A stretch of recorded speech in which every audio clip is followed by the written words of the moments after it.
Welcome back to Rich Words Music, where today we're looking at this. It's the Harley Benton HB-35 Plus in metallic green finish. And straight off the bat, you can see what Harley Benton were going for with this model. It's quite clearly paying homage to the legendary Gibson ES-335 semi-acoustic electric guitar. Now, of course, the Harley Benton HB-35 Plus comes in at €249, so we're very different ballpark to a full-fat American Gibson or something like that. But what I'm going to do in today's video is give you a full demo and review of this guitar. We'll play it in a bunch of different genres and styles and sounds to see what it can handle. I'll tell you about the specs and the features, and at the end I'll go through what I thought was good about it and what was not so good, and possibly tell you if I think it should be worth your money or not. But anyway, the 335 style of electric guitar is perhaps one of the most versatile out there. I think we traditionally associate this kind of guitar with players like Larry Carlton, B.B. King, and even rock and roll innovators like Chuck Berry. But for me personally, it's an indie and rock and roll machine, because a lot of my favorite players have used this guitar to do that kind of music. So I'm thinking about players like Brian Fallon from the Gaslight Anthem and the Horrible Crows. I'm thinking about indie bands like Kings of Leon and Mando Diao. I'm thinking about players like Jason Isbell, and even people like Dave Grohl, who has, of course, a Trini Lopez, which is very similar to a 335 and has played 335s too. So there's many different sounds you can make with a guitar like this. And actually, that's where the idea for this video came from, because I did recently a video on the Harley Benton Aeolus, which is kind of a cross between a 335 and a Les Paul. And in that video, a lot of people asked me to do something with the HB-35 Plus too. So here we go. I reached out to Harley Benton and they sent me this to make a video. Now, it's important to say that I'm not being paid to make this video. I don't know if I get to keep the guitar or not. I'm certainly not being told what to say or anything like that, but just so you guys know. Right, what I'm going to do now is tell you a little bit about the specifications and features of the guitar. So the first thing that catches your eye, of course, is that metallic green finish, which is very bright, and it's also quite hard to video because it's very shiny, very glossy as well. But anyway, you can see what color it is. Many more pictures on the Harley Benton website if you want to see those. If I flip it over to the side and the back, you can see that it's quite a pale maple, and the body of the guitar is maple, the top two, and the center block is mahogany. Now, the hardware on the guitar is gold in color, and that kind of goes well with the metallic green. I think gold and green go fairly well together. Going up to the neck, we've got a maple neck here as well with a poly finish, and we've got a Pau ferro fingerboard here. No rosewood or anything like this at this price point. And the Pau ferro fingerboard is very light colored. In fact, it's almost a golden shade of brown as well. And that's not something I would personally like from a guitar. I like a dark rosewood or even an ebony board, but it actually sort of fits with the overall aesthetic here. So I guess in that sense, we got lucky. If I move up to the headstock there, you can see we've got gold hardware here. It's No Name / Harley Benton stuff, the tuners as well. A little bit more information about the neck then. So we've got what I would call probably a modern semi-chunky C-shaped neck. It's very comfortable in the hand, it feels good. Poly finish, like I said, so not satin, so not quite as fast as some other necks might be. We've got 22 frets. Harley Benton and Thomann don't tell us what size they are, but they feel pretty big to me, so I'd say they're probably medium jumbo. We've got a 42mm nut here, and we've got a 305mm fingerboard radius. That's about, what is that? That's about 14 inches, doing a bit of mental spontaneous calculations there. And it's Gibson scale length here, so what we're looking at is 628mm scale length. Back down to the body then, and we've got two Roswell humbuckers here with gold covers, a three-way selector switch, a volume and a tone control for each pickup, and an extra special surprise with this guitar, upping its versatility, is the fact that you can push, pull the two volume controls, and when you pull them up like this, you split them down to single coils. So we've got very many sounds on tap to us in this guitar. Two F-holes here with binding as well, just like the binding on the body, and that's about it. It's actually a fairly simple classic design guitar, even though of course this color is not very traditionalist at all. But now what we're going to do today is play a bunch of different riffs in different styles as befits my channel. So I'm going to use my Hughes & Kettner Black Spirit 200 today. We'll start on the Amps Clean channel, and I'll play a bit of folk, pop and indie. Then I'll engage a Greer Lightspeed overdrive pedal where we'll do a bit more indie, because I like indie, and some classic rock. Next we'll move to the Amps Lead channel where I'll play some hard rock, maybe some punk and some alt rock, stuff like that. And afterwards we'll go back to the Amps Clean channel, but I'll kick in the Rev G3 distortion pedal, and we'll see if the HB-35 Plus can chug. Now, I'm not going to play every riff across every different pickup setting because there's just too many options with this guitar. I'll do each riff in what I think is the best pickup option, and I'll play it in humbucking and split coil modes too. So there's plenty for you to sink your teeth into there. Very many riffs, very many different styles, and I hope there's going to be something for everyone. But enough talk. This is the Harley Benton HB-35 Plus in metallic green. Let's play it now, and we'll speak in more detail about it afterwards.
Okay then, so that was the Harley Benton HB-35 Plus in metallic green, and I hope you enjoyed the playing and the tones. The first thing that I would just want to say very quickly is that this guitar is very, very versatile indeed. I was quite surprised actually that it managed to do everything from pristine cleans all the way through to pretty much full-on metal with no problems at all, and sound very good doing it. Of course, I said in the introduction that 335 types are very versatile, but I'm always surprised when I get one that actually manages to do everything, and for €249, that's a major plus point right from the off. But let me go into a bit more detail now and give you my full-on thoughts, opinions and conclusions on this guitar. So when I first opened the box after it arrived, I was struck by a couple of things. Firstly, this metallic green finish is not for the faint-hearted. It's very much a divisive colour, and I know that if you like this kind of thing, you'll absolutely love it. And if you're not really into it, if you're more of a traditionalist when it comes to guitar finishes, this guitar will be burned onto your retinas for eternity because it is very much in your face, and I think you'll either love it or hate it. Of course, as I said before, there are many other traditional finishes available for this guitar. You can get it in cherry, you can get it in black, or you can get it in vintage sunburst, and there's a couple of other metallic finishes as well for those of you who like metallic sparkly designs too. But yeah, very much a divisive colour, and that jumped out at me straight away, particularly in combination with the gold hardware, and especially in combination with this very light, almost golden brown Pau ferro fingerboard. Now, I don't dislike Pau ferro fingerboards, I have no problem with them whatsoever, but I just think that if it's possible to get a rosewood one or an ebony one, or just dye this in a darker colour, it's going to look that much better, and I think that would be the case here. As you can see, it's almost a caramelly sort of golden brown, and it does actually go well with the rest of the guitar's aesthetic. The maple on the back of the neck and on the body is quite pale looking, and the green and the gold, you know, they could go worse with this colour. So in the end, it works in the overall context of the guitar, but it's something that when I got it out, I was like, oh dear, this is going to be dry. It's not going to play well. It's not a good thing. And I should say that it's not dry at all. It does play very well indeed, but first impressions are very important, and that was my first impression. And when I picked the guitar up for the first time, I was also kind of surprised at how weighty it is. I mean, it's not a heavy guitar by any means. It balances nicely on a strap. It feels pleasant to play standing up or sitting down. But because it's a semi-hollow, and there's not much wood in these parts of the body, I'd expected it to be lighter than it actually is. Now, I weighed the guitar on my kitchen scales, and it says it's just under 3.5 kilograms, which is 7 pounds 11 in American measurements. So a pretty decent weight for a guitar, but I'd expected something a little bit lighter, that's all. Not a problem at all, just a first impression. And that takes us on to the guitar's build quality and hardware. Now, for €249, I didn't have massive expectations, but Harley Benton have exceeded them because I can't find a single major flaw with this guitar or any massive criticism that I would want to level at it. Straight out of the box, the guitar played very well indeed. It had a nice unplugged ring to it, and I could see that the nut had been cut well, the intonation came spot on, the action is nice and low, it's very playable. No rough fret ends, the frets all seem to be flat, leveled and well dressed, so absolutely fantastic for that price point, because sometimes you would almost expect these things to need an extra setup from a dedicated luthier. And of course this guitar, like any new guitar, would benefit from a luthier based setup, but it's only going to give you that extra few percent, and it's not something you would absolutely need to do straight after buying the guitar. Now, if I look down at the body as well, everything here is basically Harley Benton proprietary stuff, Thomann proprietary stuff, or generic. But we've got the Roswell pickups here, which I'll come to in greater detail when I talk about the sounds, but they performed absolutely excellently. No problems at all with the knobs or the pickup splitting or anything like that. The switch did its job, the jack was absolutely fine, no crackly pots, the no-name tuners here, they absolutely stayed in tune. I had to tune the guitar, I think, once during the time that I was playing it. And I played it for quite a long time because there was a lot to do. It's very versatile, and I was enjoying it very much as well. Now, I did notice a couple of minor imperfections when it comes to the finish on the guitar. Down by the F-holes, the guitar has not been painted 100% perfectly, but this is something that you would also probably level at many full-price Gibson guitars, for example. You see imperfections on guitars built in America, built by hand lovingly as well. And so for €249, I'm not going to complain about these things at all. Just don't be expecting something that's absolutely perfect. Expect the odd thing to be not quite 100% up to speed, and I think you'll be absolutely very, very impressed with the quality of this guitar. Next, we come to the playability of the guitar, and the key aspect for me there is the neck, and this is another thing where I'm very, very impressed. I think Harley Benton have done an excellent job here. Now, the HB-35 Plus has what is a familiar Harley Benton neck carve to me, see, it's a fairly chunky but very comfortable modern C-shaped neck carve. Now, if you really dig Ibanez Wizard's super skinny necks, or if you dig 50s Gibson Les Paul type neck carves, this is not going to be the right thing, but for pretty much everybody else, it's going to be absolutely perfect. Now, it does have a poly finish on the back, so if you prefer a satin neck, you might want to look elsewhere, or you might want to get this and sandpaper it. I wouldn't recommend that personally unless you're very confident in doing it, but that would be another option. But the rest of the neck is absolutely fine for me. Like I said, the nut was cut fine, the frets are very good indeed.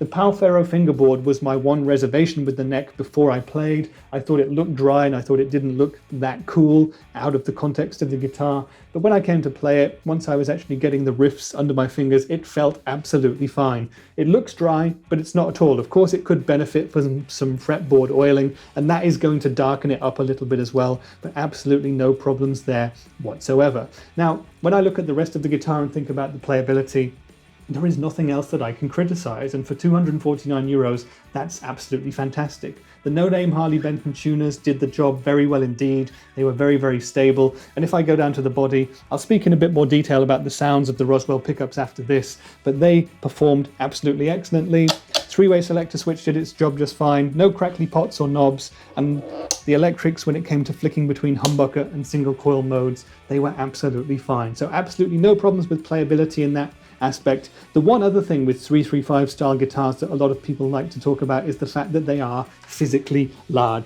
guitars, and some people find them to be too big. You know, this is a 335 type guitar. If you need a smaller body guitar, go for it. But for me, I found this very comfortable. It's a nicely rounded body. It works well for me sitting down or standing up to play, so it's just my thing, and I think that's a personal taste thing. If you don't like 335s, look elsewhere, but if you're kind of into the idea of something like this, you're going to have no more problems whatsoever with the HB-35 Plus. And so now we come to that other key question, which is, does the HB-35 Plus actually sound any good? And well, as I teased before, it absolutely does. It sounds wonderful playing pretty much everything. And I was floored repeatedly as I threw different styles of music and different amounts of gain at this guitar and these pickups, and it handled everything with gusto. And I kind of imagined that I could give this guitar to 10 of my guitar playing friends and say, do your thing on it, and they all do something slightly different, and this guitar would absolutely manage it, at least 99% of the time. So we'll start with those clean tones. Now, with the neck and middle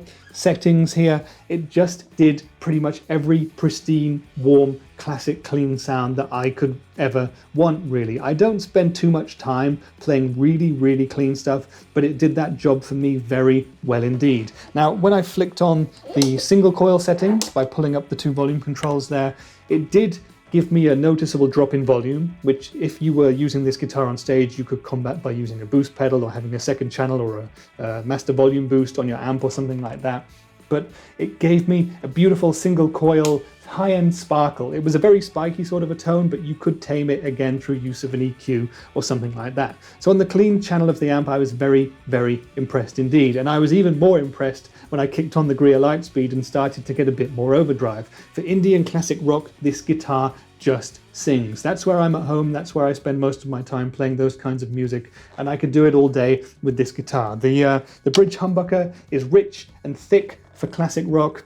Having both pickups on together gives you kind of a honky sound for classic rock as well, if you want to do that. For indie, for those octave chords that I play a lot as well. And when I put it onto the single coil mode too, I got a really kind of nice clarity to the tone as well. Again, more high end, but a very, very precise tone that I liked very much indeed. And I could imagine going between humbucker and single coil modes on a crunchy sound with this guitar very, very easily indeed. I should also say, by the way, that the more gain I had and the more compression running into the signal, the less the volume drop was between the humbuckers and the single coils. So that's probably something you can think about if you're considering purchasing this guitar. Now, when I went up to the lead channel on the amp and did the hard rock and the punk as well, again, this guitar just felt like it was at home. Now, Tom DeLonge from Blink-182 had a signature Gibson. It wasn't a 335, it was a Riviera ES333, but it's pretty similar to this. But anyway, he has an amazing pop punk tone, and I was trying to get somewhere in that ballpark with the pop punks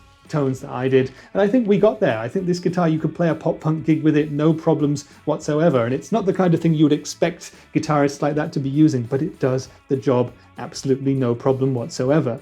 When we got up to the Rev G3 at the end, I thought we were kind of coming to the edge of this guitar's capabilities, but it did absolutely passable metal, and it went down to drop D just fine. Now, on those tones, I think I preferred the overall kind of tonality of the humbuckers, but I preferred the clarity and the push from the single coil split mode. I thought that sounded really good indeed, and before I made the video I thought I probably wouldn't need to show you guys how it sounded on the single coil split mode setting, but it sounded fantastic, so I left it in. And I think that if you were playing a gig like that, okay, you would probably not consider a 335 as your first choice if you're going to be playing a metal or a hardcore punk gig, but you could do it with this guitar, and you could do it on humbucker or on single coil modes too. It absolutely handled both of those very well indeed, and I have to say that these Roswell humbuckers are very, very impressive indeed, because everything I threw at them they managed to handle, and I'm pretty sure there would be more on tap as well. So when it comes to the sounds, super impressed with this guitar. It's really versatile, and pretty much everything you play on it sounds wonderful. So what's the competition out there for the HB-35 Plus then? What are the other guitars that you should consider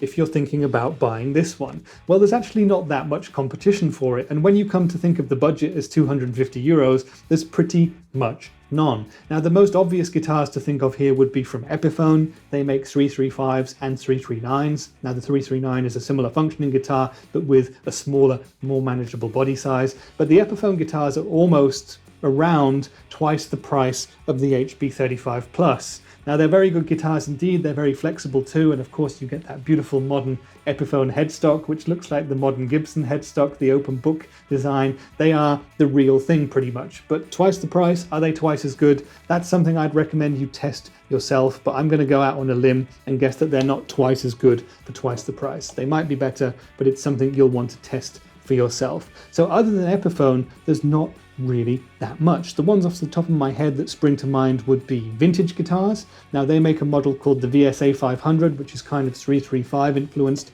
and is very, very nice indeed, but is similarly a good deal more expensive than the HB-35. And another brand that I happen to own would be Ibanez, and that's the Ibanez AS73. I have the AS73 in Azure Blue gradation, and I've made a video of that guitar as well. If you're interested in watching that, you can elsewhere on my channel. What I'm going to do is shoot that guitar out against this one soon as well, so there will be a direct comparison video coming, but that's fairly similar. The Ibanez is a more traditional 335 type guitar. It doesn't have the split coil option, so you can't go to single coil modes, but it makes some very nice sounds indeed and is very versatile too, so we'll try that. And I suppose I could also throw in the wild cards of brands like Gretsch and Guild. You know, they make some more cheaper models which are kind of semi-hollow or even hollow bodies, which could give you a similar vibe to the HB-35 Plus. But personally for me, the closest competitor is going to be Harley Benton itself. They make a bunch of different semi-hollow guitars, and they also make the Aeolus model. Now, the Aeolus, of course, was the guitar which inspired this video, and I will be shooting it out against the HB-35 Plus too. But the Aeolus is kind of a cross between a 335 and a Les Paul when it comes to its design. It also has the split coil option, so you can go from humbuckers to single coil modes, and it does a bunch of sounds very, very well indeed. So that's something to consider too. And again, it costs 150 euros or dollars more than the HB-35 Plus. So there's a bunch of different options out there when it comes to this kind of design. I think you have to kind of work out what your budget is going to be, look at what kind of colors and specs and features and pickups and sounds that you're after, and make your decision based on that. But I think for 250 or thereabouts euros, you can't really go wrong with this guitar. And I think that's a very good conclusion to the video, really. In terms of price and value for money, the HB-35 Plus is absolutely excellent. I wasn't sure what to expect from it. In the past, I've kind of had difficult experiences with budget semi-hollow guitars because I found them very hard to play indeed. They had cumbersome necks, or they were just very hard when it came to playing them. They were not easy to bend strings with. They just hurt my fingers after a while, and this guitar doesn't do that at all. It plays, feels, and sounds excellently. It's very good at everything that it did for me, and I couldn't hesitate in recommending it to anyone who's looking to dip their toe into the world of semi-hollow and 335 type guitars. But that's been it for today's video. I hope you've enjoyed it. Stick around for those other comparisons that I've got planned, and if you like similar videos to this where I demo guitars mercilessly to the extent of their capabilities, then this channel is going to be for you. But that's been it for today's video. I've been Rich for Rich Words Music, and I'll see you in the next one. Bye for now.